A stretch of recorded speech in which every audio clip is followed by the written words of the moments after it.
আল্লাহ কাছে শুকরিয়া আদায় করেন, শরীরটা ওইভাবে ঢুকে গিয়ে মেরে তো মধ্যে রাখছে, যদি ওইভাবে না ঢুকে সোজা ঢুকতো কেউ হ্যাঁ কাপড় কাটা সিজের বড়গুলা ওগুলো এরকম না না না, ওই যেখানে মারছে ওই জায়গার পিছনে আছে কি লিভার এবং ফুসফুস, যদি লিভার এবং ফুসফুস মুক্ত আপনাদের কেউ বাঁচাতে পারবে না। করতে পারি নাই 12 দিন 2 মাস হসপিটাল আপনি শুকরিয়া আদায় করবেন, আমি বারবার বলছি শুকরিয়া করি আমার এই জীবনটা আমার জীবন, দ্বিতীয় জীবন, এটা লাইফটা।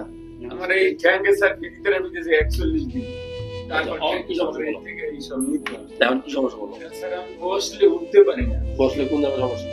বসলে নামায় মাটিতে ভর দিয়ে উঠা লাগে, কোমরে সমস্যা। কোমরে। তারপরে আমি টেস্ট করাইছিলাম, আমার এই আগুন বাড়ির নিচে নিরে ভাগ হয়ে গেছিল, ওই টেস্ট করেছিলাম ওইতে আমাদের বরগুনাতে। তুমি কি এখন থাকা কোথায়?